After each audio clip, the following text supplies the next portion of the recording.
Welcome to the Megacast. I'm Tyler Keefe in the studios of our flagship stations, 89.3 Lakes FM and Civic Center TV on Comcast Channel 15 and AT&T Channel 99, where you can also find us in the Birmingham-Bloomfield area on Birmingham Area Municipal Access and in Southfield on City Cable 15. Join us live on Channel 10 in Waterford every day on the Media Network of Waterford and live to tape on Channel 10 in Orion Township and Lake Orion on Orion Neighborhood Television, otherwise known as ONTV. You can also find us on the radio in the Birmingham, Bloomfield, and Troy areas on the Biff Radio Network, 88.1 WBFH, the Biff, a service of the Bloomfield Hills School District. Find us online on our Facebook pages at Civic Center TV 15 and at Lakes FM, on our website, civiccentertv.com, and beginning at 11 o'clock for the Michigan Megacast on My Michigan TV, otherwise known as MyMy. That's mymytv.com, mymitv.com. We can also learn about how you can download their free MyMyTV apps for your smartphone and smart TV. We're not there until 11 o'clock, so wait an hour.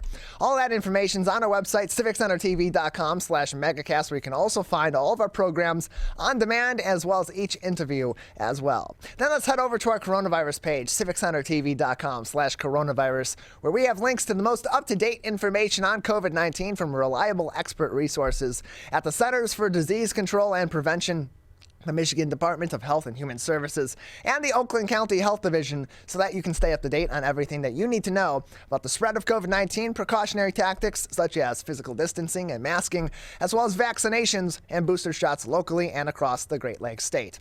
Also on our coronavirus page at civiccentertv.com/coronavirus, we scour journalistic outlets all across the state of Michigan to feature articles throughout the great state in order to keep you updated on COVID-19 and other stories affecting Michiganders north, south, east, and west. Our top story today from the Detroit News: the Unemployment Insurance Agency did not insure background checks for over 5,000 staffers.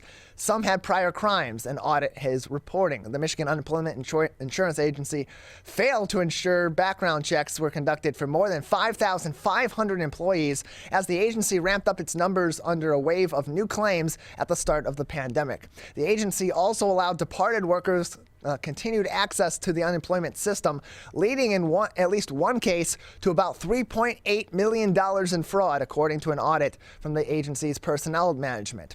The agency has yet to hold the staffing agencies responsible for employees who committed fraud. A total of 63 of 139 departed workers sampled by the Auditor General's office had continued access to the Michigan Integrated Data Automated System, or MIDAS, quote, to view and make unauthorized changes to claims for an average of 32.6 days after their departure, and closed quote, according to the audit. Quote, the continued access contributed to the $3.8 million UIA fraud the former worker committed in mid-2020, and closed quote, the audit said. If the fraud had not been detected when it would have resulted in more than $12 million in fraud, according to the Auditor General's office's estimate.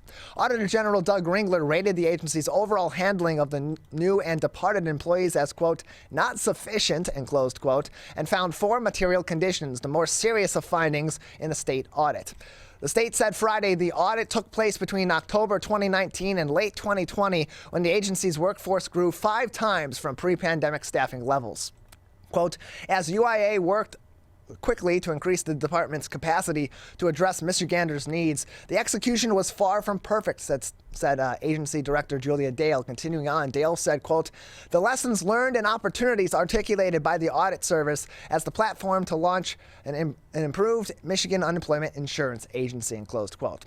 Since the audit, the agency has established new policies and procedures addressing, quote, system access, criminal background checks, data security, staff training, and contractor hiring, and closed quote, said Director Dale. The UIA paid roughly $137 million through June of 2021 to 3 staffing agencies, 16 Michigan Works agencies, and other departments for extra staffing during the pandemic. It also paid $34.2 million for limited-term employees as it processed a record 5.2 million claims, resulting in $36.5 billion in benefit payments between March 15th of 2020 and June 28th of 2021. The agency, according to the audit, failed to secure confidentiality agreements with 2 staffing agencies or provide data governance training to staffing agencies. Additionally, the agency waited 3 months after the effective date of staffing contracts worth $8.3 million and $5.6 million to actually sign the contracts.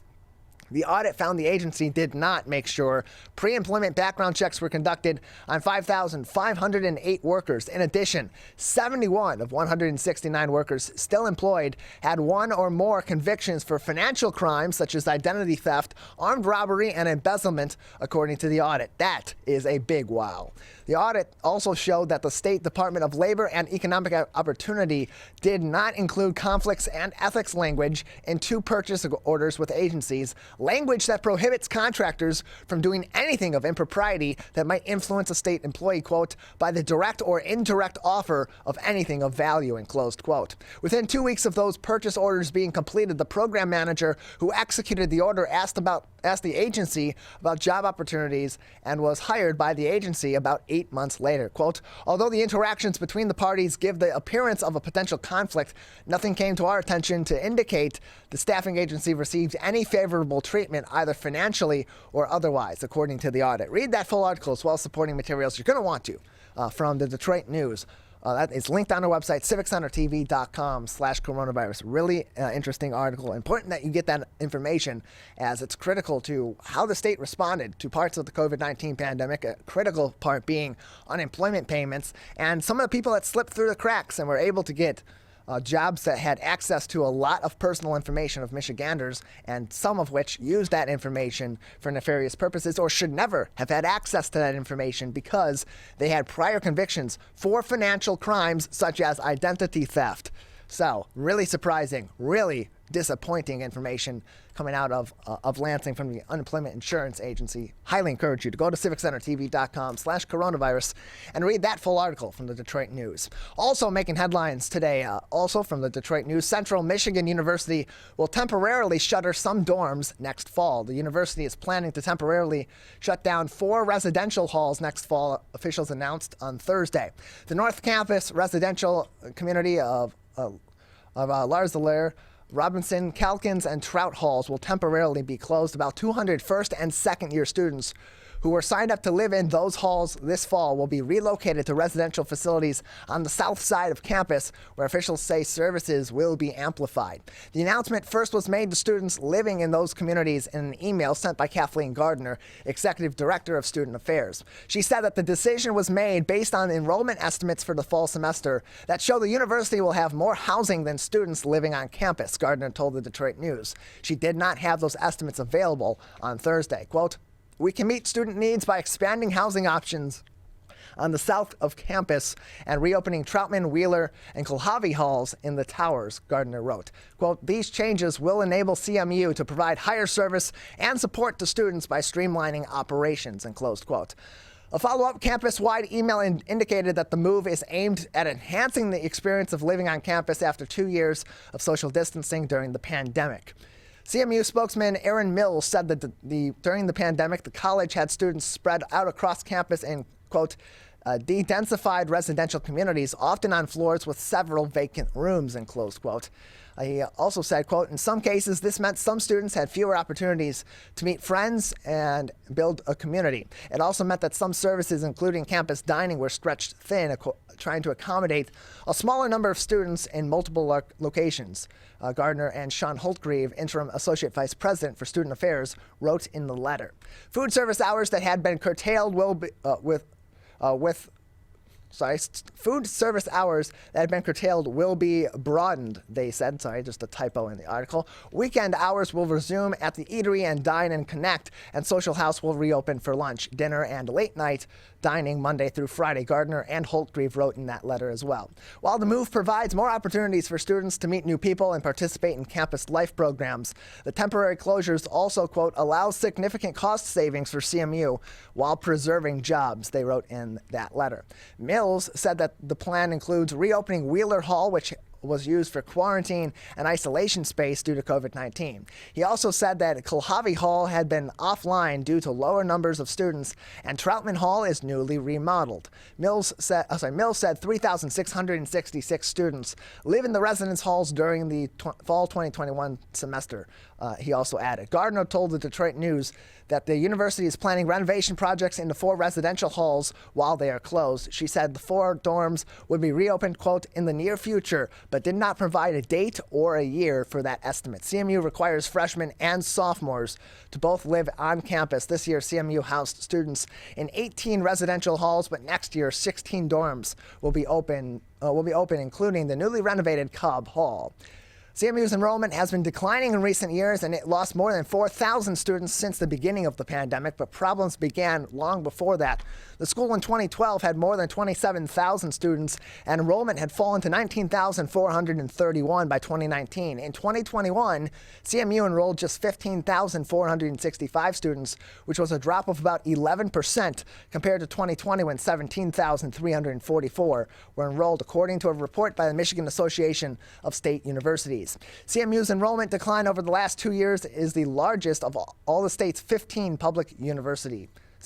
Jennifer DeHamers, CMU Vice President for Student Recruitment and Retention, previously attributed part of the enrollment decline to the university being behind in recruitment strategies used by institutions it competes with for students. She said in November that CMU has hired new staff to turn the enrollment tide and is stepping up efforts to compete by upgrading its on-campus housing, investing in new technology that tracks potential students, and making campus tours smaller and more focused on areas of study. That full article from the Detroit News on our website, civiccentertv.com/coronavirus. Lastly, making headlines on a coronavirus page from our friends at Bridge, Michigan. Michigan students are pushing for filling gaps in school mental health services.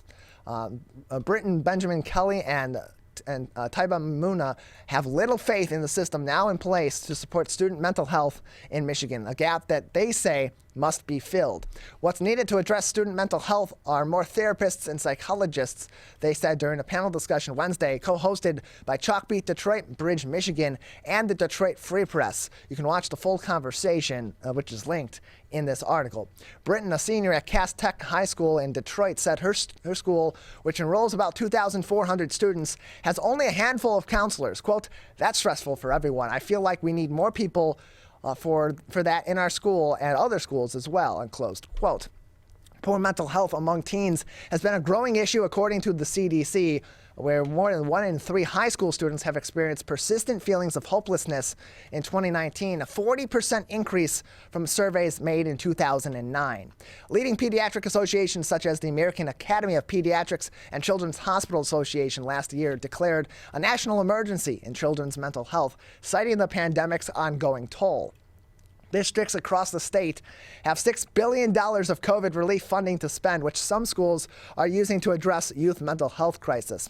That level of investment can range from hiring social workers and counselors, creating curriculums focused on student well-being, and purchasing therapy dogs. Tiaba, a junior at Casino Senior High School in Warren, said prioritizing the mental health needs of students should be on par with the emphasis placed on physical health and fitness in schools. Quote, "We already have nurses and doctors, at least at our school, to help students physically because they really give importance to athletes. But if you're going to give importance to athletes and students, they should also give importance to their mental health," Tiaba said. The discussion follows a January poll that showed Michigan residents overwhelmingly support increased mental health services. Elizabeth Koshman, executive director of a University of Michigan program to make mental health services accessible to students, said the solution to supporting student mental health during the pandemic may not require hiring more professionals, but instead equipping current school employees with the needed, quote, "tools, resources, and professional development," and close quote, may be what will help address their students' mental health. Quote, "We have already seen that even with the incredible funding opportunities, a lot of positions in schools go unfilled because the positions are incredibly demanding. They're hard, they're often unsalaried, and they're emotionally taxing," and closed quote, she said. Now, she continued on, quote, we've got to reframe our understanding of who these individuals are working in our buildings and ensure that we're not setting them up for failure and burnout and exhaustion," and close quote. Increasing student input and feedback in school decision-making, Britton said, should be a main priority. Usually, she said, students go to their peers for advice on how to cope with stress or direct each other to outside resources or professionals they can go to for support. Quote, I feel like the students and the youth, they raise awareness. They try to come up with their own programs and their own resources. We're working together because we feel like there's no one else who can do something for us, end close quote. Amanda Holliday, a Detroit parent and early childhood program director at Congress of Communities, suggested school districts send students home with a list of resources for mental health services available in or outside of school. The organization found in a recent survey of primarily Latino families in Southwest Detroit that many overwhelmingly wanted to talk about mental health support with their children. The priority among parents, Holliday said, was for schools to, quote, meet student needs before they become an emergency level. Tiaba said she believes that acknowledging and listening to students should be the goal of school leaders as they consider how to spend their COVID-19 relief money. Tiaba said, quote, I don't think it's too much to expect people in power to support us, especially when it comes to mental health. There's so many people struggling with mental health, and I see every day on the news and all over social media, people killing themselves. And it just hurts me so much because I'm just like, they could have been helped, but they weren't. End closed quote. That full article from the Detroit Free Press on our website, civiccentertv.com/coronavirus, as well as those helpful links to accurate information on COVID-19 from the CDC, the MDHHS, and the Oakland County Health Division so that you can stay up to date on everything that you need to know about COVID-19. We have a great program ahead today on this Friday edition of the Oakland County Megacast. Coming up next, we'll be joined by Dr. Moshgun Raji from Oakland University talking about all things sustainability. And then at 10:40, Jarrett Schlaff, the CEO of Pingree Detroit, will join us as well. That's all next. This is the Oakland County Megacast. Today, it is easier than ever to join Michigan's Organ Donor Registry and help build a bridge of hope for organ, tissue, and eye donation. Just one person can potentially save or help improve the lives of up to 75 people. By joining, your legacy could be the gift of life. Sign up today at michigan.gov/SOS or at any of the more than 145 Secretary of State self-service stations located across Michigan. Be part of Michigan's Bridge of Hope by adding your name to the Organ Donor Registry. When times get dark, we can't see the help that's all around us. When you don't know where to turn, let 211 be your guiding light.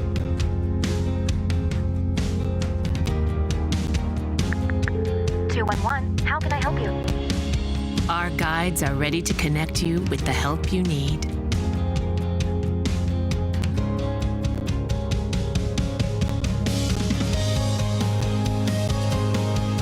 For help with food, healthcare, mental health, and other resources, call 211 or visit 211.org. 211. Get connected, get help. If you are struggling to afford your internet bills during the pandemic, there's a temporary government program that may be able to help. It's called the Emergency Broadband Benefit, and it provides up to a $50 monthly discount on your broadband bill to qualifying households. Find more information about the program, including if you qualify and how to enroll, at fcc.gov/broadbandbenefit or call toll-free at 833-511-0311. A public service announcement from 89.3 Lakes FM.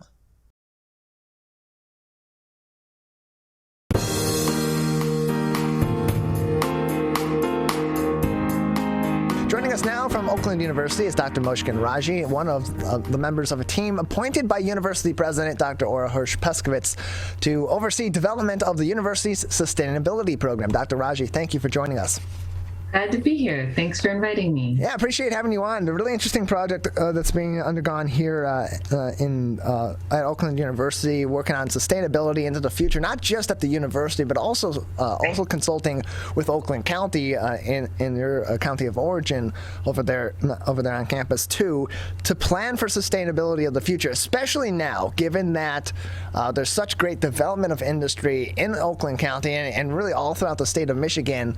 How much more important now is to really have that plan for looking forward to maintain the certain quality of life and quality of industry that we have in our society and in the Oakland County area in particular for your operation, while also keeping in mind that greater output often leads to greater impact on the environment. Yeah, it's massive. And it's one of those things where this is not a new problem. You know, these environmental issues, climate change, have been a problem for years, for decades. But I think there's this greater realization, like, we can do something, and we can do something locally, right? Oftentimes we think of these big initiatives, global, national, countries acting on these things, but there's actually a lot we can do it in our own kind of backyards, in our own communities. And so there's a lot we can do at OU and within the county, just to think about, you know, how do we support biodiversity? How do we diversify our energy sources so that way we're not just relying on one thing? If something happens, we're then kind of captured with that. And if that goes down, right, then where do you get your energy from? Your heat in the winter when it's really cold, or air conditioning in the summer. So it is really important and exciting to think about, like, the work that OU can do, but as well as the work we can collaboratively think about for all of the communities within the county.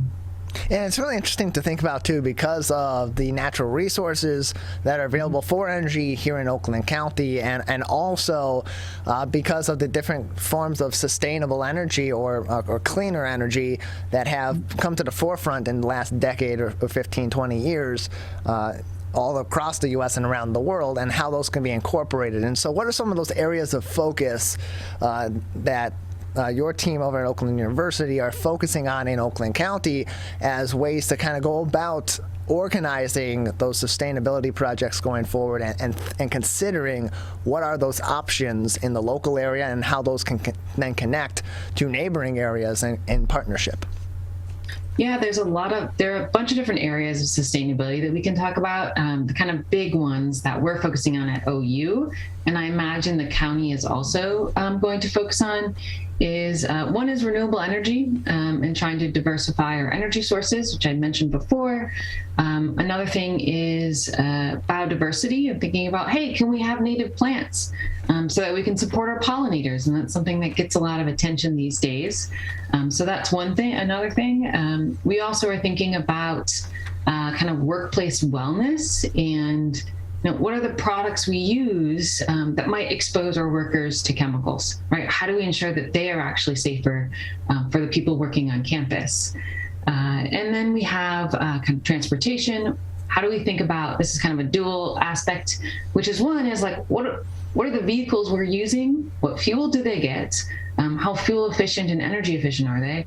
But the other piece of it is, how do we get around, right? We mostly just think of cars as the way to get around, but there's bicycles, there's scooters, there's buses and trains. There's different forms of transportation that we can all utilize. And I'm from the kind of the public health realm, and so I encourage those things because it also means people are moving around and being more physically active. So there's usually other benefits than just environmental.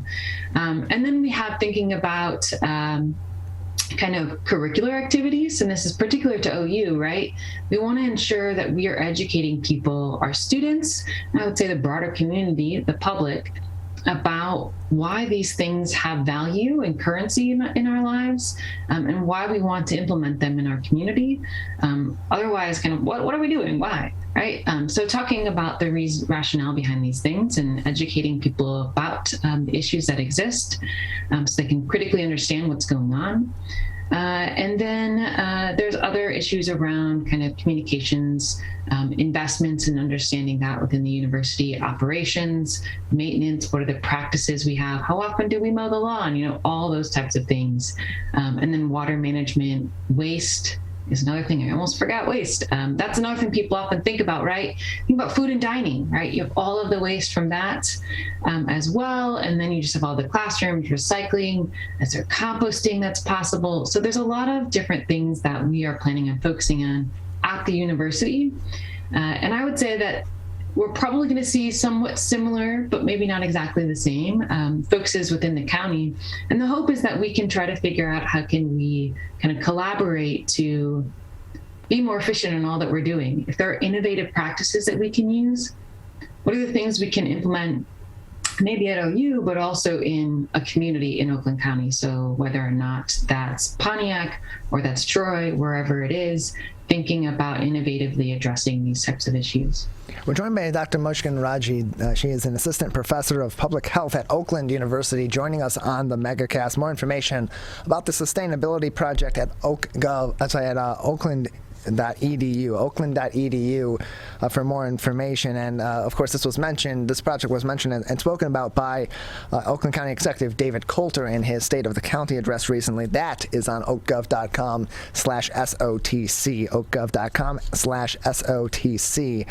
So Dr. Raji, you're not the only member of the team that is focused on sustainability projects, really extensive throughout the university in a number of different areas of expertise. Of course, you are in the public health realm, but there's others in engineering and also also other different initiatives and other different programs too. Can you speak about the team that is behind this project that's been appointed by the university president, and how all those different factors, all those different areas of expertise are playing together to put together a plan for sustainability for Oakland University and the greater community in the future?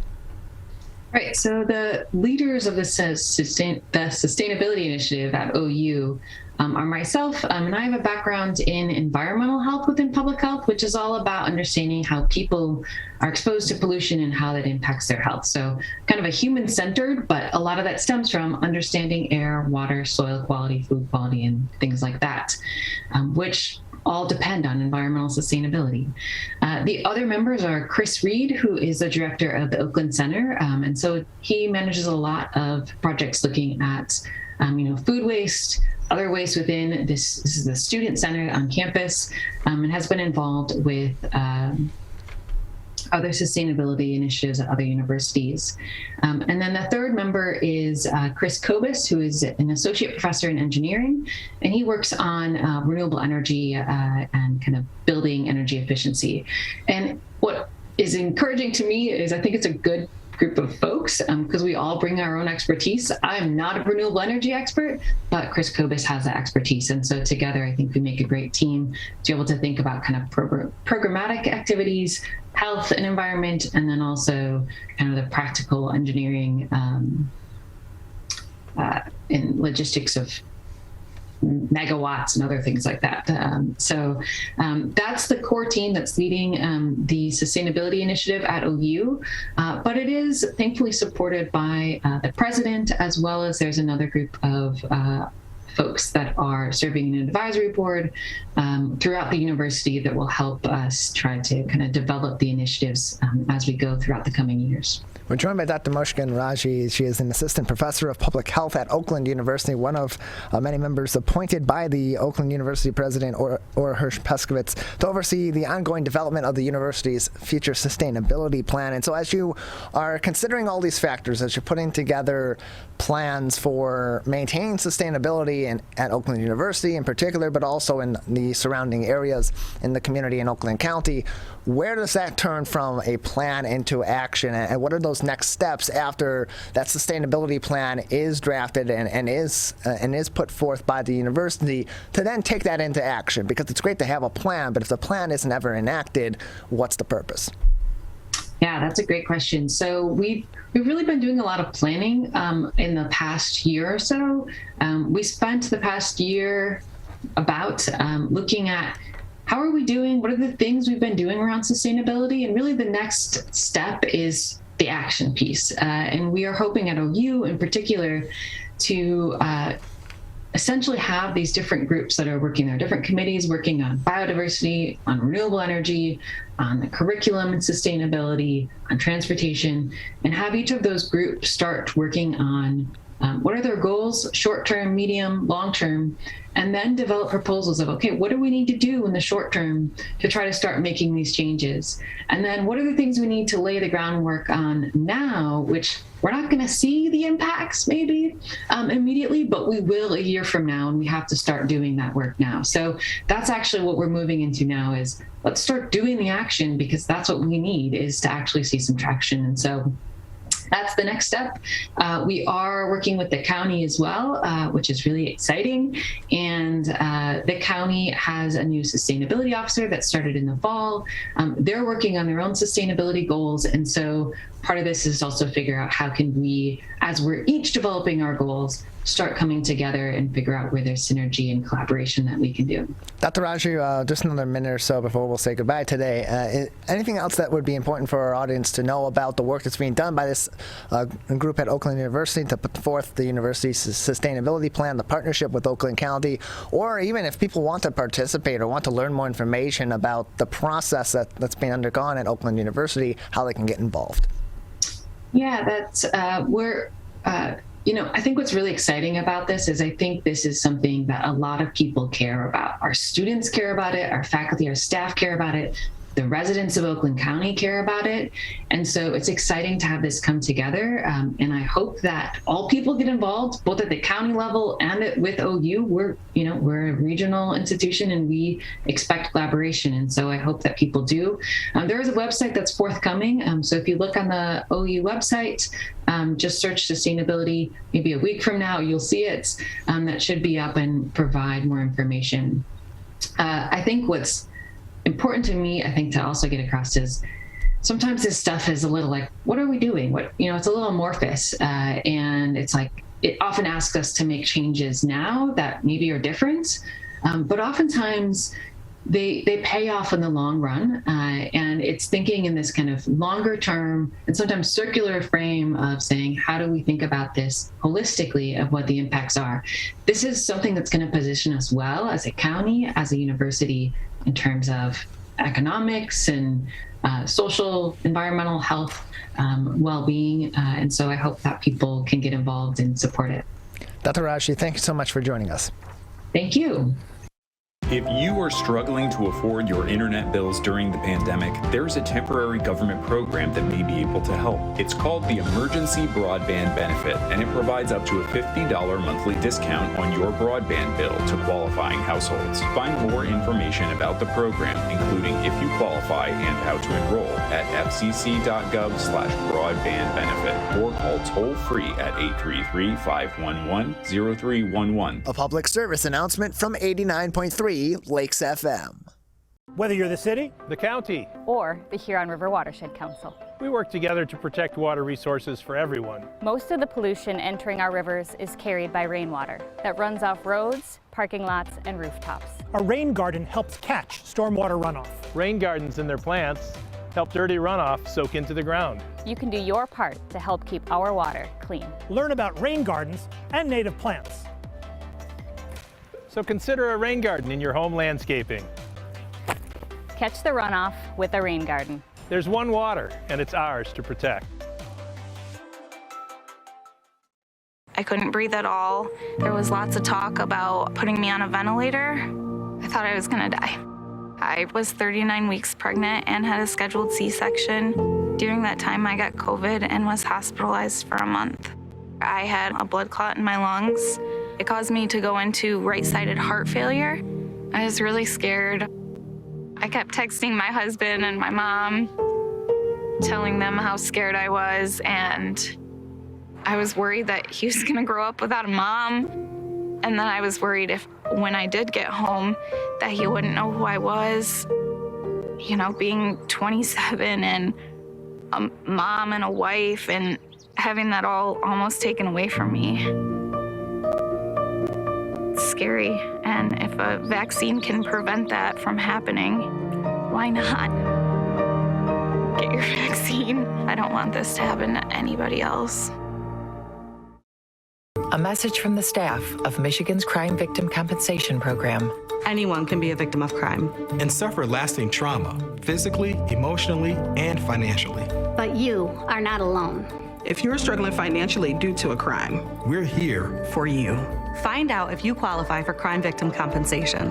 Call 877-251-7373 or visit michigan.gov/crime-victim. A message from the Michigan Department of Health and Human Services, Division of Victim Services. If you are struggling to afford your internet bills during the pandemic, there's a temporary government program that may be able to help. It's called the Emergency Broadband Benefit, and it provides up to a $50 monthly discount on your broadband bill to qualifying households. Find more information about the program, including if you qualify and how to enroll, at fcc.gov/broadbandbenefit or call toll-free at 833-511-0311. A public service announcement from 89.3 Lakes FM. You see certain things get reincarnated in your children. My daughter is very much inspired by my wife's artistic pursuits. So my daughter started making necklaces. She makes what we call affirmation fashion. I tell her every day that your black is beautiful. Your black is beautiful. Your black is beautiful. And if there's anything better than being beautiful, it's being smart. And if there's anything better than being smart, it's being kind. And reaffirming that every day is our method of making sure her chin never drops. My dad wasn't around, and I remember riding a bike and falling off and cutting myself, and me never just wanting to get back on it. People ask, how your children learn how to ride a bike, and you didn't. I didn't teach them. I just created an environment where they taught themselves, and all I had to do was be there.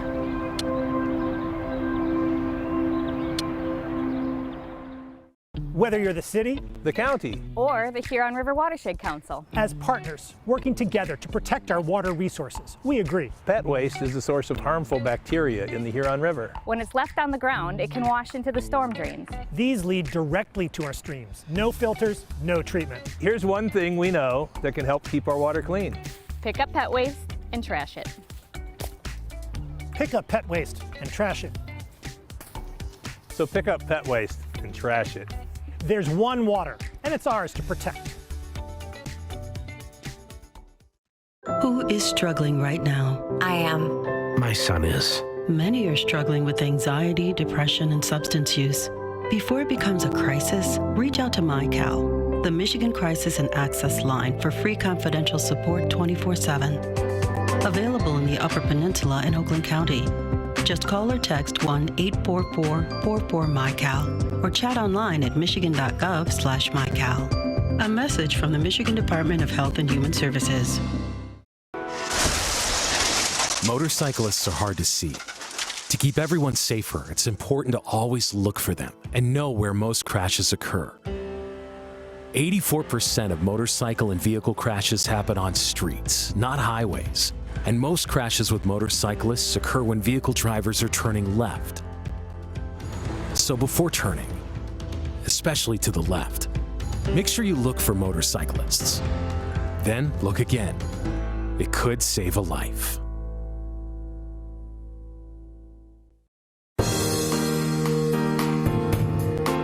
Welcome back to the Oakland County Megacast. I'm Tyler Keefe. To learn more about the program at civiccentertv.com/megacast, where you'll find more information about all of our partnering television, radio, and web outlets that join us across Oakland County each and every day. civiccentertv.com/megacast.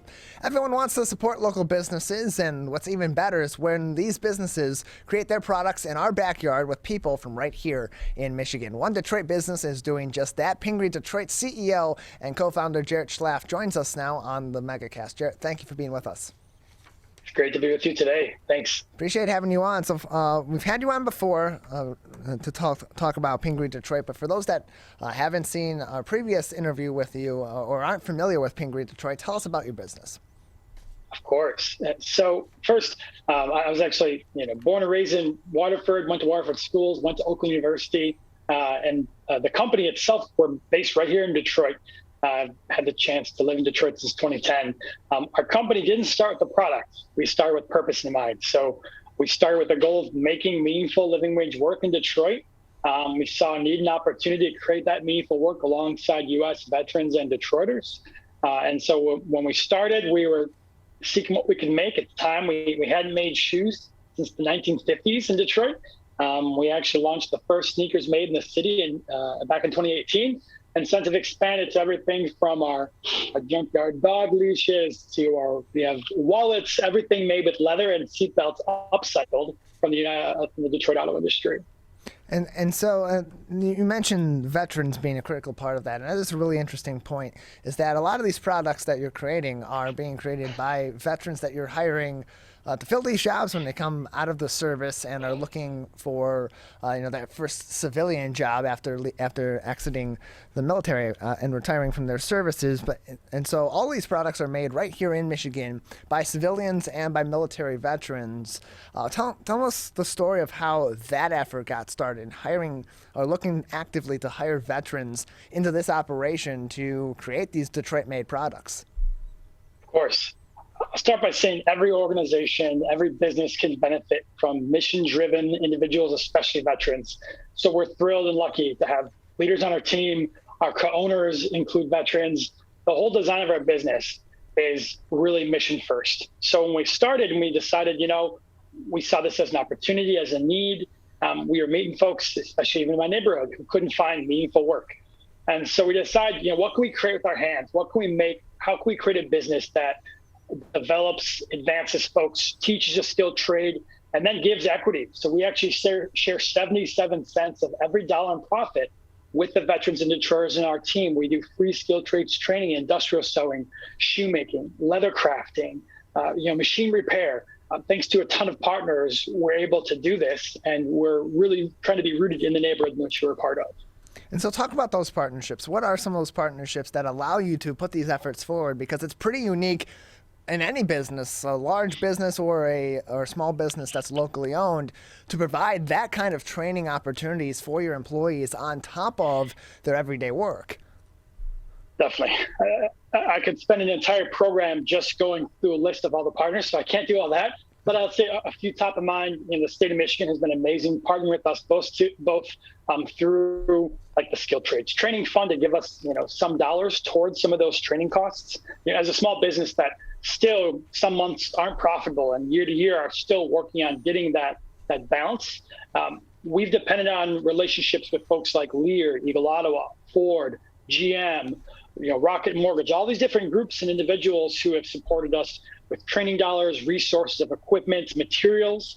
So, we've gotten this leather, and some seatbelts are actually donated. So folks like Autoliv just donated this. Actually, this is car seatbelt webbing from the company Autoliv out of Auburn Hills that literally donate these seatbelts that we use for testing that we turn into dog leashes, and then the handles on that leather, right? This nice leather handle, that's literally seatbelts, car seats, steering wheel, and headrest leather from our partners at Autoliv as well as Lear and Eagle Ottawa. So with their support, mentorship, financial dollars, it makes our work possible.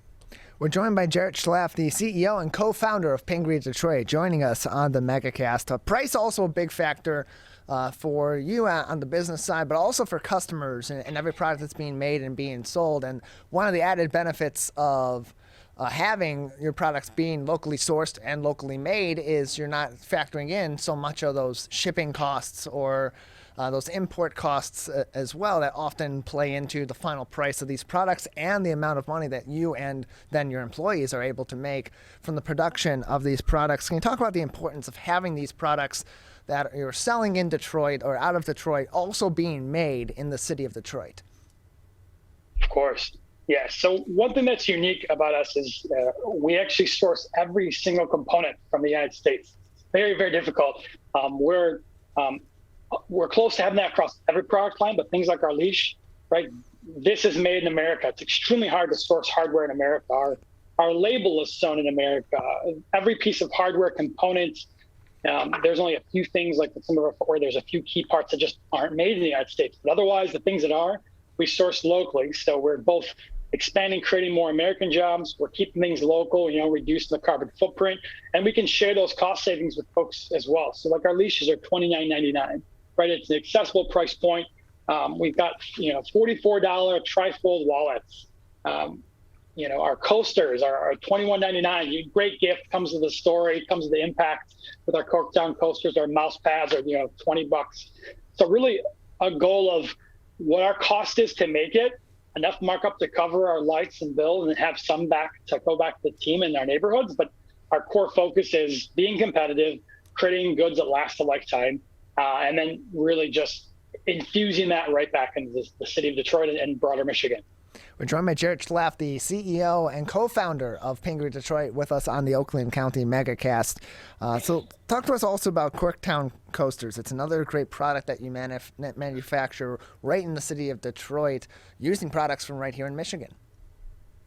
Yeah, what's fun with the coasters, we actually just are now in a few stores across Michigan, including the new Meyer Market downtown, the Somerset collection at the Detroit shop, and a few other boutiques across the city that can all be found on our website. And then these ship direct to you for free, no cost in shipping. And inside the actual coasters, one side is leather, the other side is cork. The cork's actually upcycled from the production of wine bottles, which is really cool. So you got upcycled cork, upcycled car seat leather, united together with our logo embossed. We like to say that, wherever your drink is, you always have the best seat in the house, right? Literally and figuratively. So yeah, the Corktown coasters at $21.99. Great gift. Comes with a set of 4, and it's one of our biggest sellers. Yeah, we just talked to Dr. Mushkan Raji from Oakland University about sustainability, and part of that is taking these products that are being used, these materials that are being used to create products in Michigan and all throughout the U.S., really, and being able to use the scraps from those parts to create other products as well. How important is it for your organization, on top of providing great opportunities for veterans and civilians and for creating these products in Detroit by Detroiters, to also be thinking about the greater good of the environment and the wider community in the future, and reducing the amount of waste coming out of the city that can often have an increased impact on city areas? Of course. Great question. Starting off, we're all literally in this together. So understanding that when stuff goes to landfill, it doesn't just go away. There's no such thing as a way. A way is some person's backyard. A way is our watershed. So as much as we can keep out of the landfill, we can work towards creating this circular economy where if we design and engineer products so that at the end of the useful life of that, it can be recycled, upcycled, turning into something else, then we've done a good job. And so at Pingree, our goal is to be 100% waste-free. We've actually diverted over 17 tons of leather from the landfill since we started in 2015 from our partnerships with the auto industry. So we're thrilled to be able to be a part of that journey. We know that there's a long way to go and it takes time, but we'd love eventually to be a place where you could scan a QR code on your box, and when you keep that box, and 10 years, 15 years, 20 years later, got that little box in your closet, and your pair of shoes finally breaks down, or that leash finally is, it's had its amazing life, and the dog chewed it up to a degree where it's unusable. You scan that QR code, we ship you a box back, you send it back to us, we deconstruct it and send you a discount for another one. We want to create that closed loop system, and eventually be able to shred that, reluminate it into fibers. There's a way to do it. It takes money, it takes resources, it takes a lot of collaboration, but we believe we're up for the task. Yeah, and what's great about that too is that it creates that cycle in the Detroit area, in the city of Detroit, in Michigan, to where these products are being recycled, they're being remade, they're being resold, and are benefiting the economy directly right here in Michigan and right there in Detroit, where Pingree Detroit is based. We're joined by CEO and co-founder Jared Schlaff from Pingree Detroit on the Oakland County Megacast. Can you talk about your your home goods line of Pingree products as well, because you're starting to expand your product base out to many different places in the Metro Detroit area on top of in the city? Of course. Yeah. So we recently launched our brand new mouse pad, which is really simple. It's double-sided, really, really soft, great for mousing. We also have a 2-in-1 trivet. So for, keeping the tables nice, adding a little centerpiece for when you're doing baking or outside grilling. We got the 2-in-1 trivet. And then our Corktown coasters, we're also designing some other products as well with our home goods collection. We also have our Workfolio journal. That's great to sit on top of a desk for notes. It comes with a pen made by the National Institute for the Blind. It comes with a moleskin Workfolio. And those are again hand stitched. The stitching is guaranteed for life. So when a new idea is inspiring, pull out that Workfolio, you've got a piece that comes with a name. With all of our goods, it comes with the name of the veteran in Detroit who made it and a picture of them with a quote. So you really connect with who made your goods, And when someone says, wow, I like that portfolio, you can say, yeah, this was made by Nate. He was an Air Force veteran in Detroit, you know? Yeah, that's really cool. And you can learn more about these products and learn more about the mission of Pingree Detroit by visiting the website pingreedetroit.com. We're joined by CEO and co-founder Jarrett Schlaff with us on the Megacast. Again, that website, pingreedetroit.com. And so you mentioned earlier, you showed us earlier some of your Pingree Detroit shoes that you're also making from upcycled leather there at your business. Can you tell us about the shoe line, some of the different products that people are able to get through the Pingree Detroit shoes and how those are also produced? Of course. So a lot of times we've heard folks say that, you know, our goods, they smell like a new car because they nearly were, right? And so with our Mayor sneaker, that's the same thing. We're only making about 10 pairs per month. And so we actually, when we did our 2022 drop on Veterans Day of last year, they sold out in a few days, right? So we literally sold all 120 pairs we can make for this year. We're currently making as we can speak. So we're taking folks onto a wait list. So if they go to our website, they'll see the Mayor sneaker. They can literally add their name, their shoe size. We're also, you know, in the future, might be coming out with a boot. That's the only teaser I'm going to share. So we're investing a lot into expanding that. We're hopefully going to have some exciting things to share in a couple months with a new partnership that I can't go into now, but it's inspiring us to the moon of what's possible when it comes to training and employment opportunities. And then, you know, across the board, you know, we've really been developing our pet line. So you can see this kind of Detroit made me. You got the Pingree pet bow ties, our collars, our dog leashes, even little things like a waist bag holder for $10.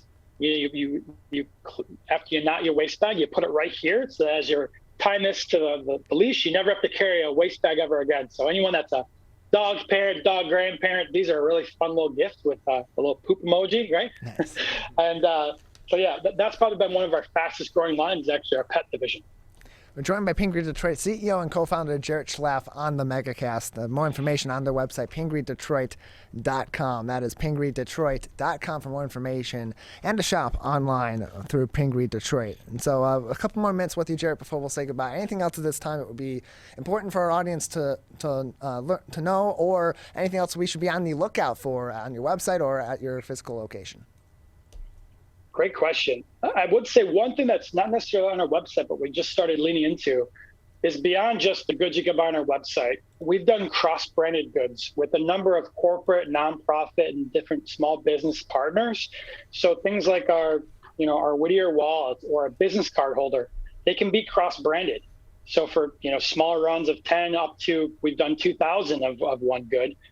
We can put your logo on our coasters along with ours. So it can tell the story of impact to give us gifts, whether it's employee gifts, partners, customers. We have that capability. So we invite folks to email us at team, T-E-A-M, at pingreedetroit.com if you are interested in learning more about cross-branded collaborations. And then we're also looking for stores across Michigan and honestly the country to have our goods. So right now we're in our 9 stores, and we'd love to be in double that by the end of the year. So if any folks have a favorite store, they can make a connection. It would be such a gift to connect with stores and individuals who might be interested in cross-branded goods. That email, team at pingreedetroit.com. Team at pingreedetroit.com. Their website, of course, pingreedetroit.com for more information. Jarrett, thank you so much for being with us. It's such a gift as always. Happy Friday, everybody. Thank you. Happy day to you as well. We're going to take a quick break. On the other side of the break, on your radio homes for the Megacast, 89.3 WBLD Orchard Lake and 88.1 WBFH Bloomfield Hills. Why the heck are gas prices so high? MLive's Taylor DeSormo has investigated just what goes into those metrics, as well as other interesting topics such as the analytics of college teams here in Michigan in March Madness. That's coming up next. This is the Megacast. Can I ask you a question? Why did you get your kids vaccinated? It was hard for them to social distance, to be isolated from their friends. I want them to get back to school and sports games. So as a pediatrician, I recommend the vaccine to everyone I know. The boys lost a former teammate and classmate who was only 20 years old. It's been a devastating year. We want to get back to normalcy. Our daughter is really looking forward to being with her friends, being a kid. It's the Great Lakes water. And so what people do ends up in our waterways. Flushable wipes are just evil.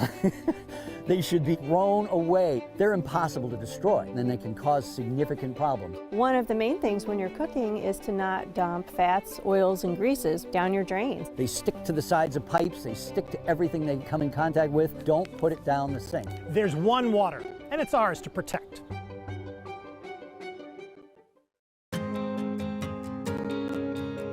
When times get dark, we can't see the help that's all around us. When you don't know where to turn, let 211 be your guiding light.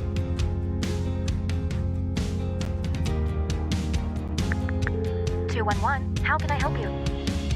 Our guides are ready to connect you with the help you need.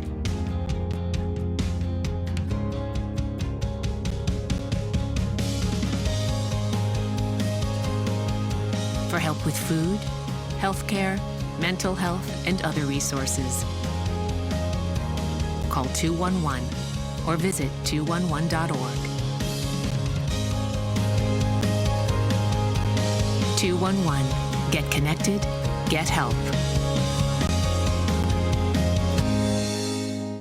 We may come from different organizations, but we work together to protect the Huron River for everyone. Neighborhood storm drains carry water directly to local creeks and streams. No filters, no treatment. Storm drains also help reduce street flooding when it rains. So clearing storm drains and the areas nearby of trash and leaves helps keep them for rain only.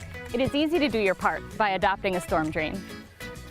Find a storm drain, check it, and clear it every month. So keep storm drains for rain only. There's one water, and it's ours to protect.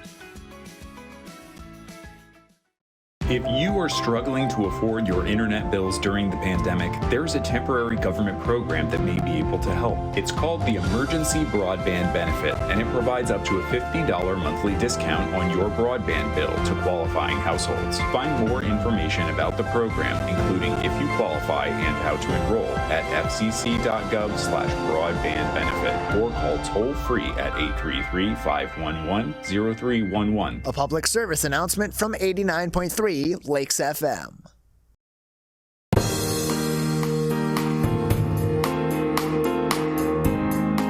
Joining us now is a writer whose articles on topics such as the rise in gas prices and other legislation that is out of Lansing you may have read on mlive.com. Taylor DeSormo joins us now on the Michigan Megacast. Taylor, thank you for being with us again. Thank you. Good morning. How are you? I'm doing well. How are you, Taylor? Doing pretty good. I think it's supposed to be, 65 degrees today, so I'm excited. Yeah, I left my jacket at home today. It was a daring choice. It was 30 degrees when I left the home. I immediately regretted it, but I'll unregret it later on this afternoon. So we're off to a good start. If it's cold later, it's your fault. It is, exactly. So, Taylor, you've recently written a couple of articles about the rise in gas prices here in the state of Michigan. And part of that topic of conversation, and we mentioned this earlier on in the program when we went through the top stories of the day in Michigan, particularly about the legislature's decision, passing of legislation to suspend the state gas tax, which of course would not be able to go into effect until a year from now because it didn't receive a 2/3 majority vote. But I think the initial question is, considering that the gas tax in Michigan just on January 1st went up again, making it the 6th highest state gas tax in the entire union, I think the operative question a lot of people have, even going into this, is why is the state's gas tax price so high? Right. Yeah. So every state kind of has their gas tax set up a different way. So in Michigan, there's a lot of different chunks to it. So overall, in January, the average gas tax in Michigan was about 64 cents. It changes a little bit because of sales tax. But so first off, the first chunk you have is the 27.2 cents per gallon for the state gas tax. Then you have the 18.4 cents per gallon for the federal gas tax. And then Michigan also charges sales tax, so 6% of whatever the total is. So right now, at about $4 a gallon, that's around 20 cents. And then there's also a 1 cent environmental protection regulatory fee. So you add it all up, and we're at about 64 cents. There's a few states that have higher. California, I think, is about 77 cents. There's Indiana, Washington, Illinois have a little bit higher ones than Michigan as well. But yes, I mean, when you kind of stack all those fees and taxes on top of each other, that's kind of where we get to what we are. And so if you have a $4 a gallon of gas, for example, really only about $3.33 is going towards the gas itself, and whatnot. Everything else is going toward taxes. We're joined by Taylor DeSormo, a reporter at MLive Media Group. Read his articles online, mlive.com. For more information as well. And so as you've been looking into the gas tax in the state of Michigan on the rising gas prices, obviously the impact of the Russian invasion of Ukraine is having a significant impact on gas prices across the U.S., really across the world, especially with the now ban on Russian imports of oil here in the United States. But in your reporting, in your investigations, have you been able to really get to the bottom of how gas price fluctuation works, at least here in Michigan, but maybe in general?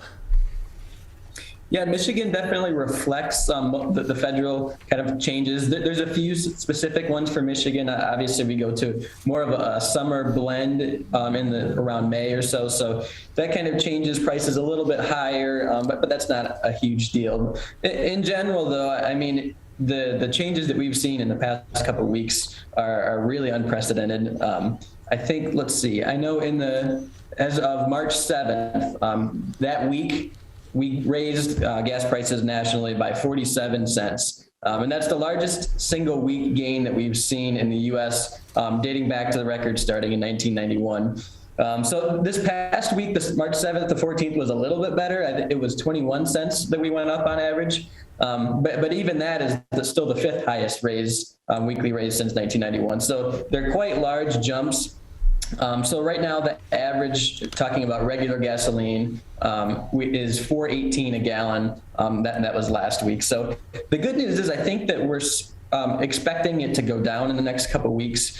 The price of oil has dropped in the past week, down below $100 a barrel. So the good news is that I think as the price of oil was raising, so was the price of gas, but it couldn't really keep up. So I know a lot of gas stations were losing money. So they're going to try and kind of recoup some of their gains, maybe not drop the gas prices as quickly as the oil barrels prices are going down. But eventually, I've seen some experts say we're maybe supposed to go down 30 to 50 cents in the next couple of weeks. Patrick DeHaan is a great follow on Twitter. He knows everything about gas prices. He's a petroleum analyst or something like that. So he's definitely a great source to follow if you're looking for more. We're joined by Taylor DeSormo. He's a reporter at MLive Media Group, joining us on the Megacast. All of his articles online at mlive.com. And so even as we're expecting a significant drop in gas prices in the coming weeks to counteract the significant increase in gas prices over the last couple of weeks, Taylor, the question still remains for the legislature: what can be done to intervene in these gas prices to reduce them even more, if possible, and provide that relief to everyday Michiganders and those that are visiting the state that are definitely having some issues financially at the pump because of these increasing prices. Of course, we mentioned earlier on the legislation regarding the gas tax. The Senate voted 24-14 on Tuesday to advance a measure that would, for 6 months, suspend the state gas tax, and as was also mentioned in that article that I referred to from Bridge, Michigan, because it didn't pass on a 2/3 majority, that suspension wouldn't go into effect for a six-month period until March of 2023. Given that there is that disconnect with the legislature being majority Republican in both houses, in both chambers, and the governor at this moment in time being, of course, a Democrat, where do you see, or at least from what you're hearing from the Capitol in Lansing and from your other sources, this effort going at the state level to further reduce these gas prices going forward as to continuing to have effect on everyday Michiganders? Right. Well, Governor Whitmer has indicated that she plans to veto any kind of getting rid of the state's gas tax, which is the 27.2 cents. Now, she has signed a letter to ask the federal government to put a pause on the federal gas tax, which is the 18.4 cents. There doesn't seem to be any indication that that will happen. The idea is that Governor Whitmer doesn't want to get rid of the state's gas tax because that goes towards fixing the roads, and that's one of her biggest priorities is fixing the roads. And by just halting that and losing all that money for the rest of the year, that's not going to help the effort and not going to make our roads better. Now, another proposal I've seen out there, even from some Michigan Democrats, is to pause the sales tax on gasoline in Michigan, which is the 6% for every dollar. Now that goes towards schools and other types of things, so it wouldn't really impact the roads, but it would impact other things. I haven't seen a ton of support for that, so I'm not sure if that's something that would pass. And again, that's only about 20 cents per gallon. I think it's going to be largely determined on where gas prices go. If they keep lowering and lowering the next few weeks, I think this is going to kind of fizzle out because people will feel better. Now, if it keeps going on the rise and keeps going out of control, I think there's going to be a lot more pressure on the state to do something, even if it's only lowering it by the 27 cents. We're joined by Taylor DeSormo. He's a reporter at MLive.com, joining us on the Megacast as we talk about gas prices. Again, he mentioned one of the discussions between both sides of the aisle in Lansing is eliminating the sales tax on gasoline here in Michigan, and that has been so far well received from both sides of the aisle. We had an article that we have linked on our website, civiccentertv.com/coronavirus, right at the top of the page, from Bridge, Michigan, from today. When they were in their reporting, they said Senate Minority Leader Jim Ananich, a Democrat from Flint, said he would consider suspending the sales tax on gas until the end of this year. Senate Majority Leader Mike Shirkey, a Republican from Clark Lake, he referred to the tax as being dumb from day one and would be interested in eliminating that. So that's something that's at least on the table. We'll, of course, keep up on that as time goes on, as that is a big topic of conversation here in the state of Michigan. Taylor, you also mentioned Governor Whitmer when we referred to the suspension, the bill about suspending the gas tax in the state of Michigan for a 6-month period, that she's more than likely going to veto that. And a story on Governor Whitmer you also did, she's vetoed more bills per year than any governor in Michigan since 1953. Obviously, the Republican-led legislature and a lot of their bills being, of course, born and bred by Republicans in the legislature plays a key role into that. But other reasons, too, that the governor has had so much legislation come across her desk and has put forth a record number of vetoes. Right. Yeah. So for some perspective, in 2021, she vetoed about 17.5% of the bills that came across her desk. Before that, no governor had ever vetoed in Michigan more than 8.3% of bills, dating back at least to the 50s. So it was double the rate. It's interesting, though, when you kind of look at veto rates from the past few governors. It used to be fairly low, and then the most vetoes have come from Governor Whitmer, Governor Rick Snyder, and Governor Jennifer Granholm. So I think that kind of points toward a larger trend of there's obviously been more vetoes from the past 3 governors. Some have said that it might have to do with term limits. When term limits went away in the 90s, there was maybe more turnover of legislators, and maybe they didn't have enough time to build up some of those relationships with the other side of the aisle and maybe make deals. So there's a lot of different theories about what could be going on. I don't necessarily think that a high veto rate is just a bad look on the governor. I mean, you could kind of blame the other side for not being able to work with you and putting forth legislation that they know that the governor is going to veto, and it's all just for show. And so, Taylor, you also did a story recently, a really interesting story on the water levels in Michigan and in the Great Lakes, particularly Lake Michigan and Lake Huron, which are at the lowest in 5 years. And your reporting and your investigation into those metrics, what are some of the reasons that your sources and the information you've gathered has put behind why those water levels are down to their lowest point in 5 years?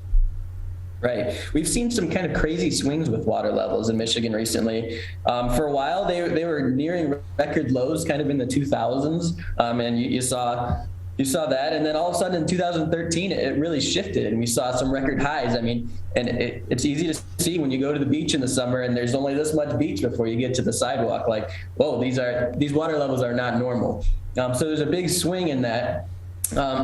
So I've seen some scientists saying that there's been a lot more evaporation, a lot more rain over top of the lakes. And those are the big factors that are kind of pushing, that really influence water levels in the Great Lakes. So when there's a lot more of both of them, if one of them peels back even just a little, we can see bigger swings. So it could be a climate change thing that is really causing maybe more swings instead of just normally we kind of stayed a little bit more steady in our water levels. So it'll be interesting to see. We were going higher and higher and saw record water levels in the Great Lakes in 2019, 2020, and even 2021. And now it seems like we're back on the downswing. We're just about to the average level. So it'll be interesting to see if it kind of levels out or if we go back into a decline again. All of his articles online, mlive.com. We're joined by Taylor DeSormo. He is a reporter over with MLive, joining us on the Michigan Megacast. Taylor, another couple minutes with you before we'll say goodbye. What are some other stories that you are working on, either that will be coming out soon or that you're working on developing at this time that people should be keeping an eye out for on mlive.com? Right. Well, I got a really fun one coming for tomorrow. So since I switched positions in November, I'm now a data journalist. So I get to write about numbers for any kind of topic. So we've talked about politics and economics and the environment. And another thing that I'm working on is looking at the numbers of March Madness in Michigan. So a story that I'm working on for tomorrow, we have a graphic that's showing all 7 Michigan teams, so CMU, EMU, WMU, Michigan, Michigan State, Oakland, and Detroit Mercy, and how far they've gone in the tournament each year. So it's interesting to kind of compare and contrast, and I think maybe the thing that surprised me the most was that there was a couple of years where Eastern Michigan went further than any school in Michigan in March Madness. That was back in the 90s a couple times. So it's kind of interesting to compare, and I'm a CMU alum, so it was interesting to see, hey, these are the years that we went to the tournament, and here's how far we went. And Michigan and Michigan State obviously have the top 2 teams in the tournament historically, but they kind of go back and forth. I mean, you look at it, MSU has 8 Final Fours, Michigan only has 5, but Michigan has been to the final 4 times. This is since 1985, where MSU has only been once. So it's kind of interesting to look at the back and forth. And I have a trivia question for you. Do you know what year is the only year since the tournament expanded to 64 teams where no Michigan teams made March Madness, the NCAA tournament? Since expanding to 64. Yep, which was in 1985. Right. It only has happened one time. I don't know that year. I'm guessing it was sometime in the late 90s. Yes, you are correct. 1997. None of the 7 teams made it, but interestingly enough, they made up for it in 1998, as 5 of the teams made it, and 4 of them went to as far as the second round. So Detroit Mercy made it in 98, Eastern Michigan made it, Michigan State, and Western Michigan all made the tournament. So it was a big year the following year, and they made up for not having any success in 1997. Yeah, really interesting story, really interesting numbers there from you as well. As we're joined by Taylor DeSormo, data reporter with MLive Media Group, joining us on the Megacast. Taylor, thank you so much for joining us. Thank you very much. Have a good rest of your day. We as Michiganders feel connected to this resource in a way that I think is really powerful. Conservation starts with a caring, committed community. For me, it's peaceful to have a relationship with the river. Every single one of us has a role to make sure that those waterways stay safe and healthy, being careful about what goes down the storm drain. Just even eliminating some of your single-use plastic makes a difference. There's one water, and it's ours to protect.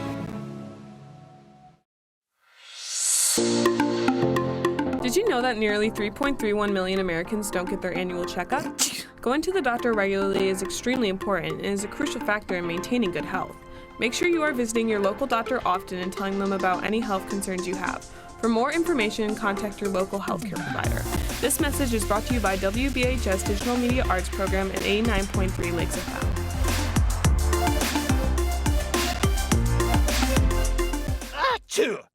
People are getting out to walk and bike in higher numbers. More vulnerable road users and higher speed traffic can be a dangerous combination. Crash severity has increased, so if you're driving, be sure to slow down and look for people. there's no need to speed. If you're biking, ride with traffic. If you're walking, avoid stepping into the road if possible. If you have to walk in the street, walk facing traffic. Learn more at walkbikedrivesafe.org.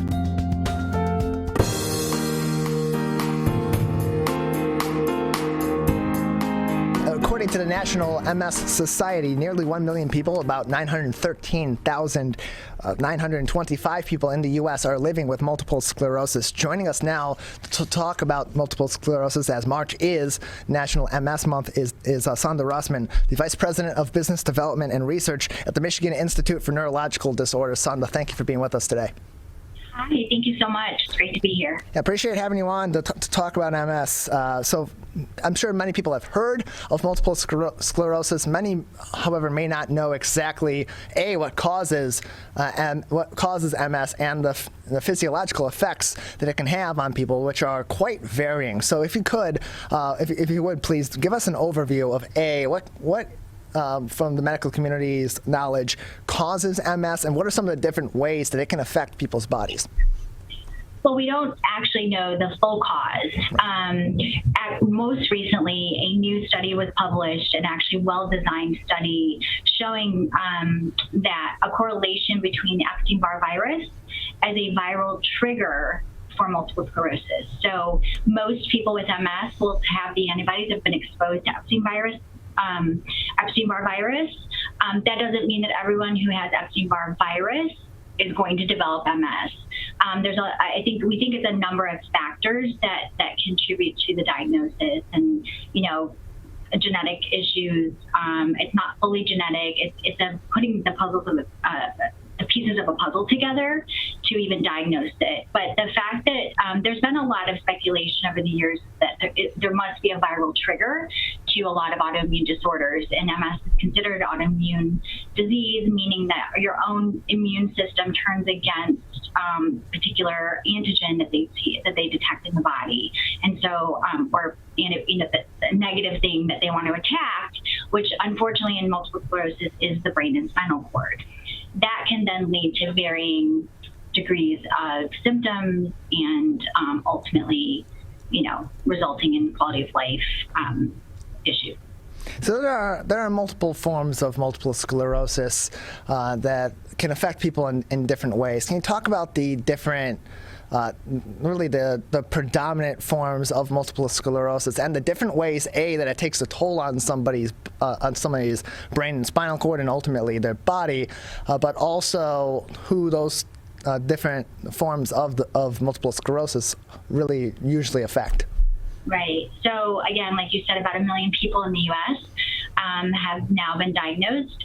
Several years, probably even up to 10 years ago, we thought that was only 400,000. We've gotten a lot better at diagnosing and treating patients. The predominant category, I guess, is what's called relapsing remitting. Patients have a relapse or an exacerbation of symptoms, and those symptoms can present in various different ways depending on what area of the body or brain or spinal cord is affected. And then that's the predominant patient population. And then they'll go into what's called a remission, where they recover from that, many times without any sustained disability. However, over time, it's a progressive disease, or can be without treatment. And then patients many times can then take on a form called secondary progressive MS, which either has relapses or doesn't have relapses. And then we have what's called primary progressive MS, which is a much smaller population of patients. However, it's a much more debilitating form of the disorder. Typically, those patients start out, it takes time to determine whether they're primary progressive, but over time they'll have a consistent progression of disability. We're joined by Sandra Rossman. She's the Vice President of Business Development and Research at the Michigan Institute for Neurological Disorders, otherwise known as MIND, joining us on the Oakland County Megacast. And what are the symptoms of MS, and what are the ranging severities of those symptoms among those 4 classifications, so to speak, of multiple sclerosis that you just overviewed? Yeah, so MS can present in a number of different ways in patients. It's different for most patients. Many times early presentation will be what we call optic neuritis, which is a potential visual disturbance in one eye, whether it's visual loss up to, double vision. That is a lot of times the presenting symptoms for a lot of patients. And then it can be something as simple as sensory disturbance, a numb or tingliness, to bowel bladder issues, weakness, gait disturbance, their balance is off, and again, cognitive issues, fatigue are very, very common. There's a phenomenon called cognitive fog that most MS patients can relate to, and it's interesting with COVID how there's this phenomenon of like a cognitive fog, and it's definitely very, I think, similar to what MS patients sort of experience more consistently, which has been hard to measure and capture, but we're getting better at that with certain neuropsychological assessments, and then we can do work on, again, if you don't use it, you lose it. So we try to keep people engaged, keep people active, et cetera.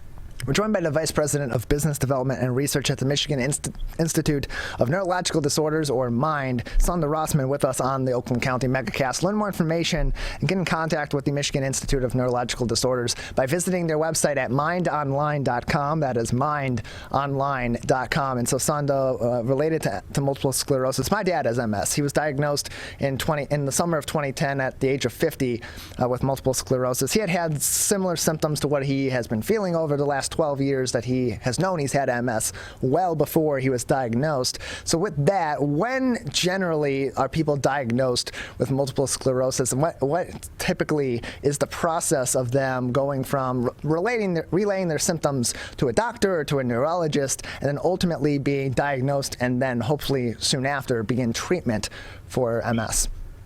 Yeah, so again, it depends on the sort of severity of the symptoms, right? A vision loss is going to probably trigger someone to go to an ophthalmologist or an eye doctor initially to say what's going on, which then when they identify that there's inflammation in the optic nerve, they're going to potentially send the patient to a neurologist or specialist. Numbness and tingling, again, could it be carpal tunnel? A lot of people dismiss those things. They don't really think about it. Pain, there's certain things that depends on that person's threshold. Some people, are more concerned and they go to their primary care, and their primary care will then refer them to a neurologist, typically, or should refer them to a neurologist, I should say.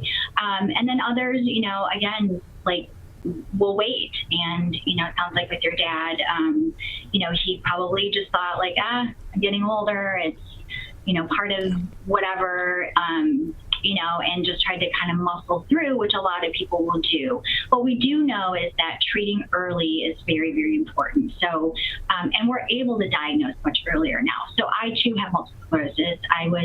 My first symptoms were in 1991, but there were no treatments. The criteria was very different, and it was very difficult to diagnose, and there wasn't anything you could do about it anyway. And then finally, I had to wait for what was considered a second clinical attack, which occurred in 1994, and that's when I was actually diagnosed.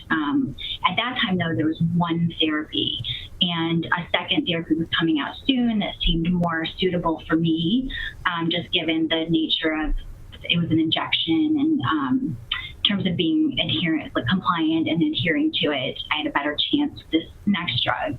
But starting that drug is what triggered creating a comprehensive multiple sclerosis research and infusion center at MIND.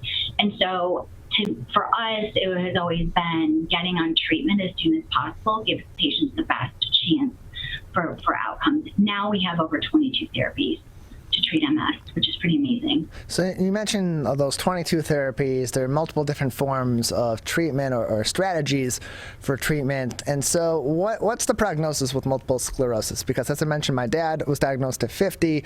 He has MS. My uncle, my mom's brother, also has MS, and there seems to be two different kind of outcomes there between the two of them. My dad's physical symptoms tend to be more severe than my uncle's symptoms. Now, he's also much younger and has been more prolonged activity before his diagnosis. But what sort of factors go into the effectiveness of these treatments, and what treatments are available for people across the ranging classifications of multiple sclerosis? Yeah. So, I mean, that's a complicated question because every patient's different. We do have, fellowships in multiple sclerosis now. So I would say it's important that you go to an MS specialist. We have several here that's what they're pretty much dedicated to. And now not even just a general neurologist, because there's so many therapies and treatments, and because it really needs to be it's a partnership with the patient. This is a chronic disease that isn't going away for now. We don't have a cure yet. We're working on that. But a cure is very different for someone who doesn't have the disease yet. We want to prevent them from getting it. And then people who have the disease, who are functioning okay, can we just stop it and keep them safe and no progression? And then patients who are have more progression, we need repair and neurorestorative therapies. So a lot of those are still yet to come. But the fact that we have options now that patients can try, there's a lot of variables that go into picking what maybe should be we think should be the best treatment for a patient, but that patient also has to take the drug, want to take it. There's injectables, there's oral therapies, and then there's infusion therapies. And again, we have a range of 22 that people can actually, have an impact on their disease. We're joined by Sandra Rossman, the Vice President of Business Development and Research at the Michigan Institute for Neurological Disorders, otherwise known as MIND. Learn more information, visit our website at mindonline.com. That's mindonline.com. And so you had mentioned earlier you played a critical role in the creation of the MS Center at MIND. It has an MS Center and an infusion center over there. Give us some details on what sort of treatment people can undergo at the Michigan Institute for Neurological Disorders and the work that your center does.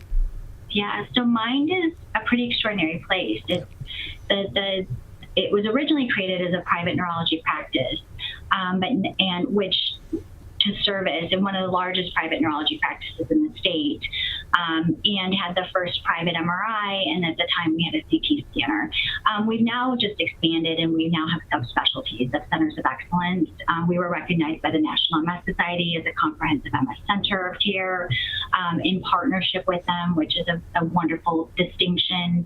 We have a dedicated headache, pain center, Parkinson movement disorder center with amazing, we have 30 providers. We offer on-site testing, electrodiagnostics, EEG, EMG, OCT, 2 MRIs, like I said, open bore, meaning that they're bigger so patients feel less claustrophobic, and you can see your doctor. And then if you need an infusion of something, whether it's for migraine, whether it's for an acute relapse of MS, whether it's for treatment of disease-modifying therapy for your MS, CIDP, myasthenia, something called NMO, spectrum disorder, neuromyelitis optica, which is on the spectrum of MS, but however, a very different disease. And the amazing thing is that there's so many more therapies now that are becoming available. And we're part of those research, the research that's being done on that. So we can offer patients options even earlier many times than they otherwise would have, waiting for FDA approval.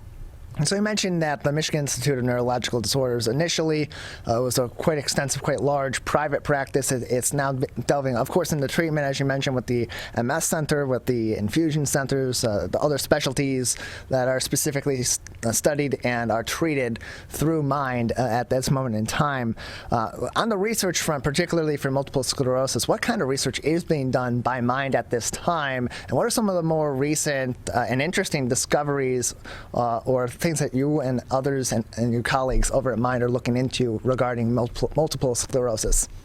Right.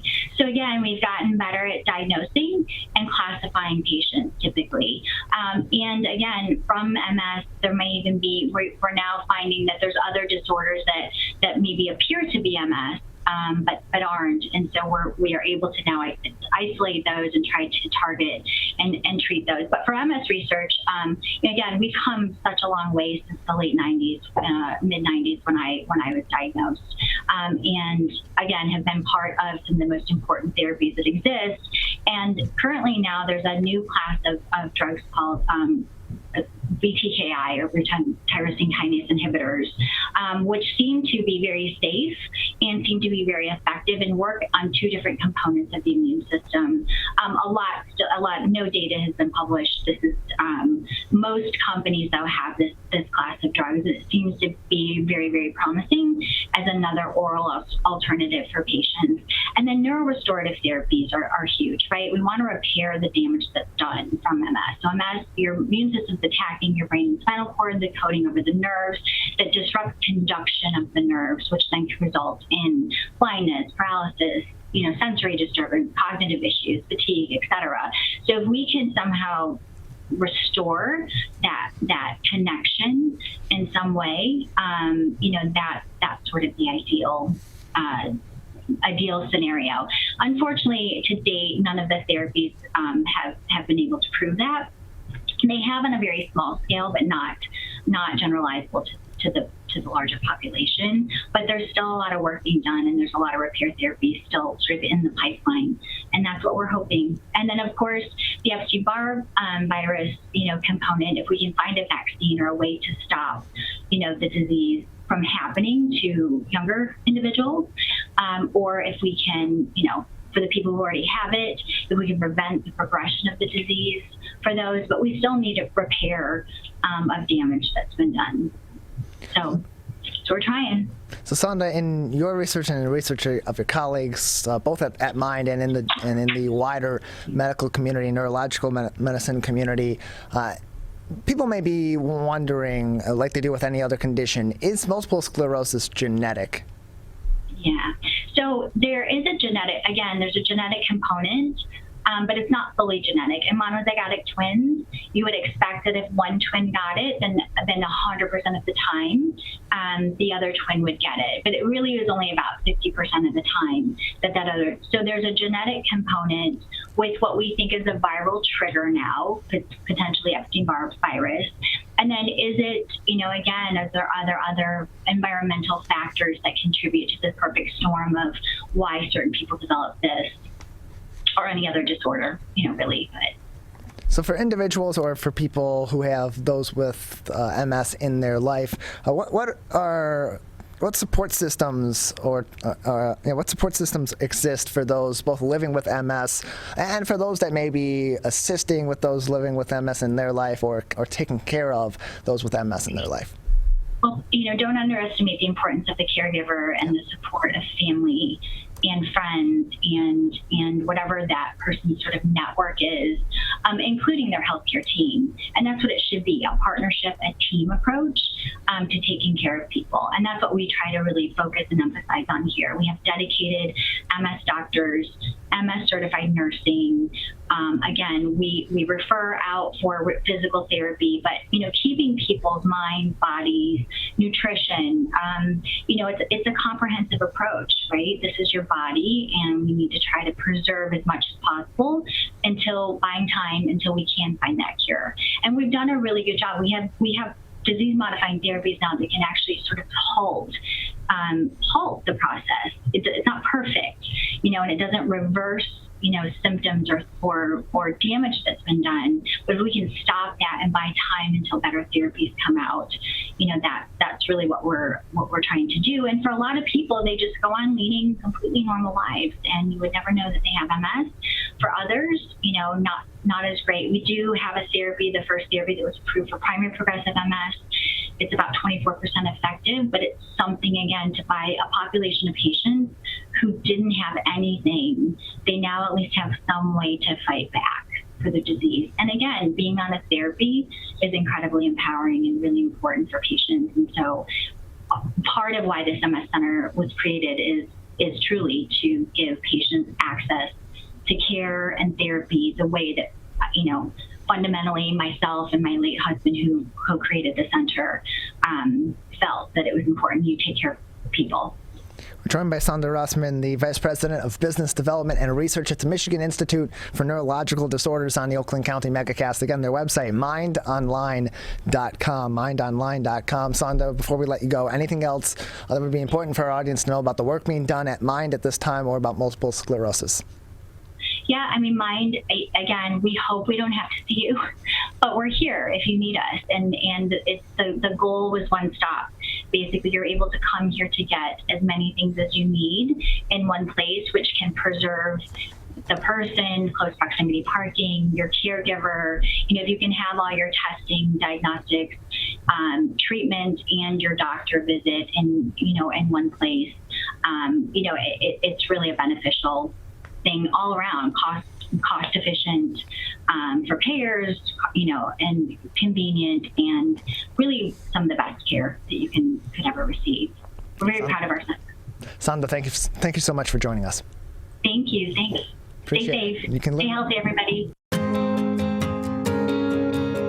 When times get dark, we can't see the help that's all around us. When you don't know where to turn, let 211 be your guiding light.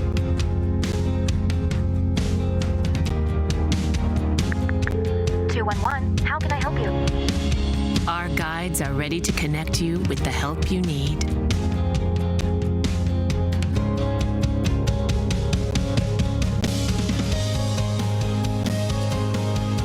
For help with food, healthcare, mental health, and other resources.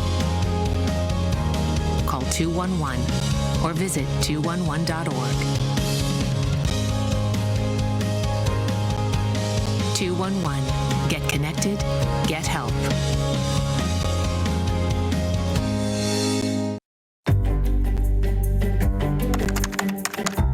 Parents do a lot of worrying.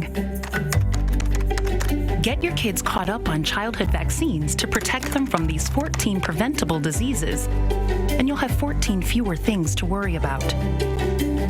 Vaccines are safe and effective and save lives. So let's get caught up on vaccines and worry about something else. Get the facts at ivaccinate.org. We may come from different organizations, but we work together to protect the Huron River for everyone. Most of the pollution that goes into our rivers is carried by rainwater that flows off of roads, parking lots, and rooftops. The leaves and bark of a single tree can retain a surprising amount of rainwater. Depending on its size and species, it could be 100 gallons or more. It is estimated that an urban forest can reduce annual runoff by up to 7%. Here's one thing that we know can help keep our water clean. Plant a tree. Plant a tree. Plant a tree. There's one water, and it's ours to protect.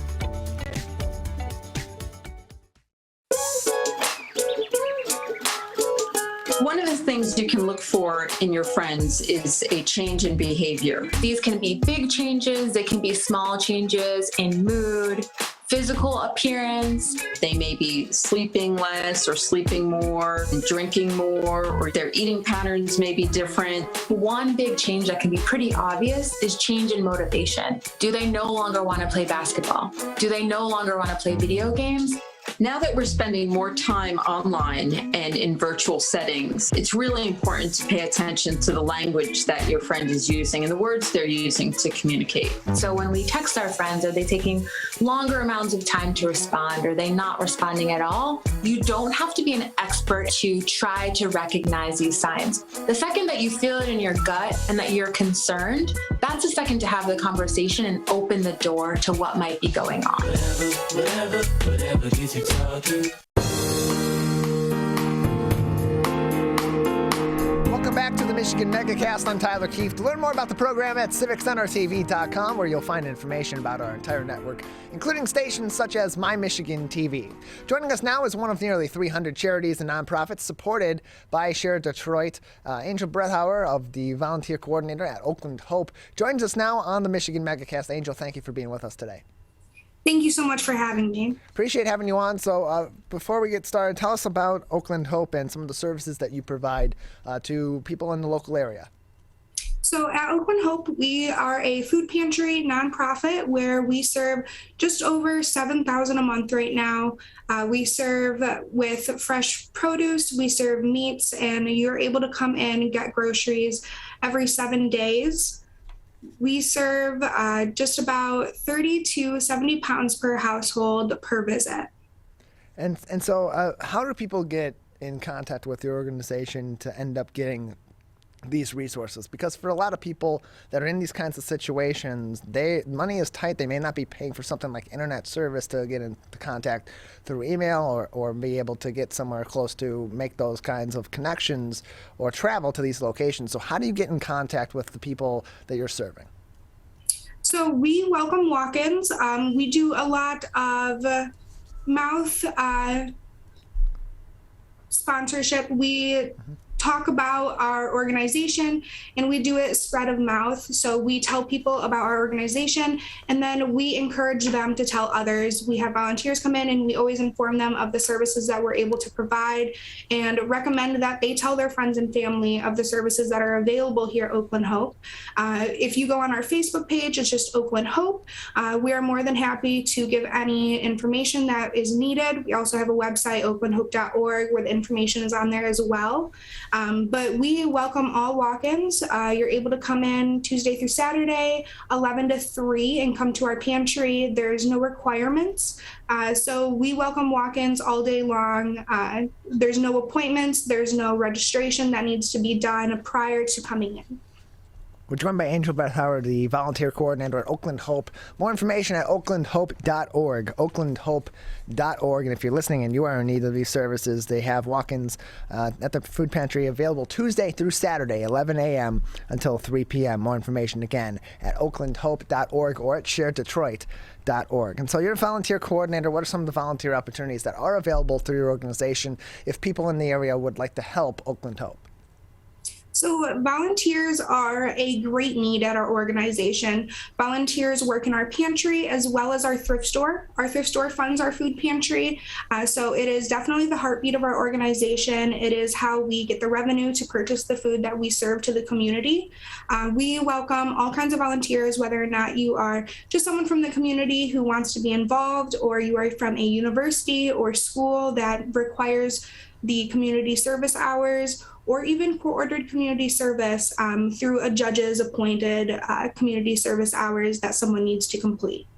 We're joined by Angel Brethaur. She is the volunteer coordinator at Oakland Hope, a Share Detroit-supported charity and nonprofit. More information either by going to sharedetroit.org, where you can learn about the organization, volunteer opportunities, events through the organization, donate to the organization directly financially or with products that they may need to provide their services at sharedetroit.org, or go directly to their website at oaklandhope.org. That is oaklandhope.org. So a lot of people think that food insecurity is more of an urban problem than a suburban problem, certainly not in Oakland County, but it really is a problem that spreads throughout all different areas of Michigan, all throughout different areas of the country, and certainly around the world, and all different socioeconomic areas as well. Can you tell us in Oakland County, where you're based, just how much that food insecurity is a problem that needs to be addressed? So food insecurity is definitely an issue in Oakland County. We majoritively serve Pontiac communities, Waterford communities, because that is our most local. But we are not closed off to people outside of Oakland County. We are more than happy to have anyone come in. There is no residency requirement to come into our pantry. We just want to help as many people as we can. But it is a serious problem in Oakland County. We serve just over 7,000, and we're up to 150 families per day that we are serving based on our records that we're keeping. And it just grows every day. We never know how the community is going to come in or the need that's going to be needed for the day. And so, Angel, 150 plus families daily that are in need of your services, that's a lot of people to serve. It's a lot of families to serve, a lot of food products that need to come in and out ultimately of your organization to get to these individuals. How does your organization go about maintaining the supply of these goods, especially given the supply chain issues that we've had of late, and financial issues that people that would normally be able to donate to your organization who may have not been able to have donated of late because of financial issues related to the pandemic? So Our thrift store funds our food pantry, and we accept donations of all kinds. We clean them, we process them, and we get them on the floor. And our thrift store is the majority of the funds that we use to purchase the groceries in our thrift store. We do accept donations of food donations, canned goods, things like that are in good condition and not expired. But the majority really comes from the hard work in our thrift store, where people are volunteering to be in our thrift store, bringing in donations, offering their help, offering their donations of money, of goods. But the thrift store really is the heartbeat, and we wouldn't be able to do it without it. So then where are those, if people would like to donate to the thrift store, if they would like to donate to the food pantry, what are some ways that they can go about making those donations? So any day that we're open, 11 to 4, we accept donations, whether or not it is furniture or clothing or food donations. You're welcome to bring them in, ask any questions you have. We offer receipts for any donations that someone brings in that they feel like they would need that for. But we also, for cash donations or money donations, we have PayPal, we have GoFundMes. So we have all of those routes to where people are able to donate to our organization other than just donating their goods. We're joined by Angel Brethaur, the volunteer coordinator at Oakland HOPE. More information in a couple of different places. ShareDetroit.org, where you can learn about Oakland HOPE and the 283 other charities and nonprofits that are supported on this platform through Share Detroit, or by going directly to Oakland HOPE's website at oaklandhope.org. oaklandhope.org for more information. At this time, Angel, what are the most critical needs for your organization from the community that people may be able to help Oakland HOPE with? So because of the financial struggle that everyone is going through right now, we are desperately in need of people to come in and shop at our thrift store. It is how we make our money. It is the most beneficial way to make the money in the community, as people are getting discounted goods that they are able to take home and use for various purposes. But obviously, donations are always welcome. We also are always in need of volunteers. There's always something to do at our thrift store, in the pantry. There's countless hours of work to be done. It's always something going on in our thrift store that volunteers are required for. There's only so much we can do as a volunteer coordinator or different aspects in our organization who are here permanently. So we really depend on our volunteers. So just asking the community to come in, serve their time, give a couple hours once a week, just once. We're more than happy to give any of the service that we are able to get. More information on oaklandhope.org or by visiting Share Detroit at sharedetroit.org. We're joined by Angel Brethaur, the volunteer coordinator at Oakland HOPE, joining us on the Michigan Megacast. Hours Tuesday through Saturday, 11 a.m. until 3 p.m. If people would like to shop at the thrift store and directly support the thrift store and the food pantry as well through Oakland HOPE, where is the thrift store located? And again, let's go over what the hours are for shopping. So for shopping, our hours are Tuesday through Saturday, 11 to 4. For the pantry, it is Tuesday through Saturday, 11 to 3. And our location is on the corner of Walton and Baldwin in Pontiac. It's 20 East Walton Boulevard, Pontiac, Michigan. And we are right at the corner, right there in the middle of everything, a very busy corner. So we're hard to miss. Angel, we have just another couple minutes with you before we'll say goodbye. Anything else at this time that would be important for our audience to know or to be considering about Oakland HOPE and the ways that they can support this organization? Yeah, it's really important for the community to know that we are available to everyone. There is no financial requirements. You don't have to make under a certain amount or over a certain amount to receive goods at our store. You don't have to live in Oakland County or Pontiac specifically. We are open to serving as many families as we can. We know that the need is great for food. Many people are financially unstable at times right now, and we're more than happy to serve everyone that we can. We are always in need of volunteers. So if there is people who need hours for college, hours for court-ordered community service, we are the perfect place to come and serve your time. It's a very friendly environment. Everyone really enjoys it. We really make it fun, and we offer food to our volunteers as well as through the pantry. And if you come in and volunteer, you're able to get food at the pantry that day as well. Angel, thank you so much for joining us.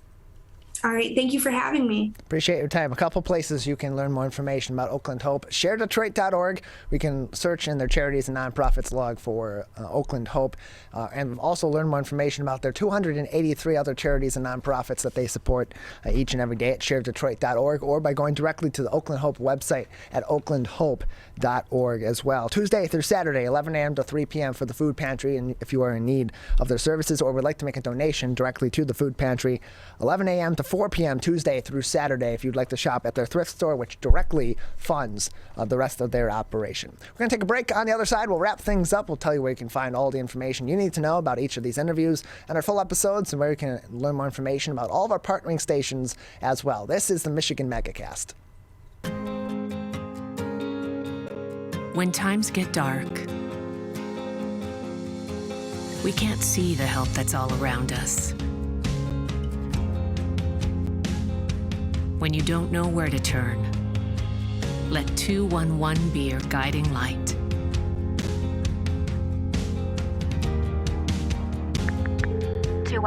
How can I help you? Our guides are ready to connect you with the help you need.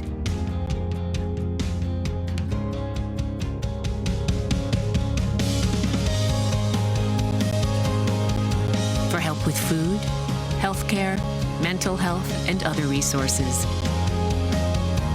call 211 or visit 211.org. 211. Get connected, get help.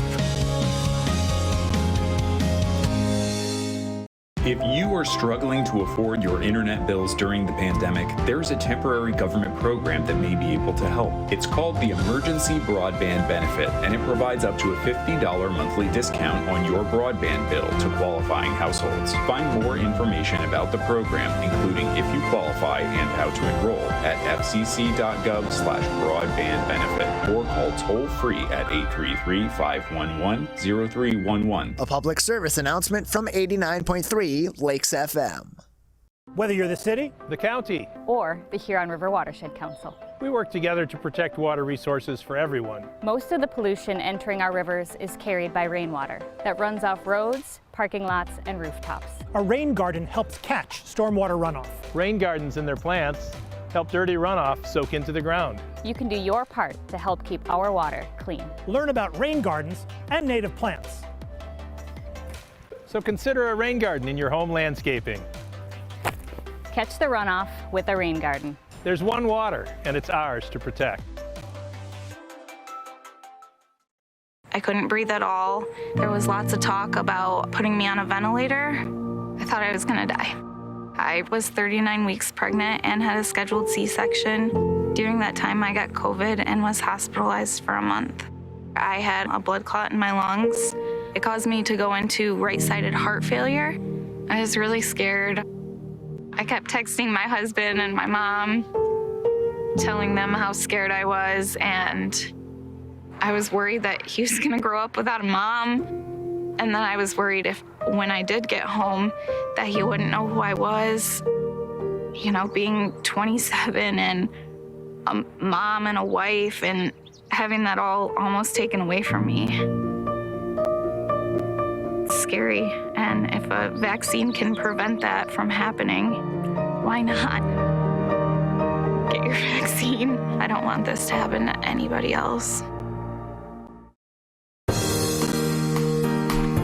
Welcome back to the Michigan Megacast. I'm Tyler Keefe. That is a wrap for this week's editions of the Michigan Megacast and the Oakland County Megacast. Big thank you to everybody that joined us. Angel Brethaur from Oakland Hope, Sandra Rossman from the Michigan Institute for Neurological Disorders, Taylor DeStormo from MLive, Jarrett Schlaff, the CEO and co-founder of Pingree Detroit, and Dr. Mushkan Raji from Oakland University. All those interviews on our website, civiccentertv.com/megacast. We can also learn more information about all of our partnering TV, radio, and web outlets that join us each and every day, including including My Michigan TV, otherwise known as My. Highly encourage you also to go to our coronavirus page, civiccentertv.com/coronavirus. Keep up to date on everything you need to know about COVID-19 from the CDC, the MDHHS, and the Oakland County Health Division, as well as other top stories affecting people all across the great state of Michigan. civiccentertv.com/coronavirus. Big thank you to our crew, our technical director, Calvin Brown, with me in the studio each and every day. Jared Clark, our Zoom producer at the office of My Michigan TV, the king of television himself, Larry Nyland, our producer, getting all of our guests ready and us ready to have compelling conversations with the man, Maddie Mushkin, out at Master Control, helping us on and off the air. On My Michigan TV, Steve Leto Live is next, followed by Larry and Maddie Live. We'll return Monday at 10 a.m.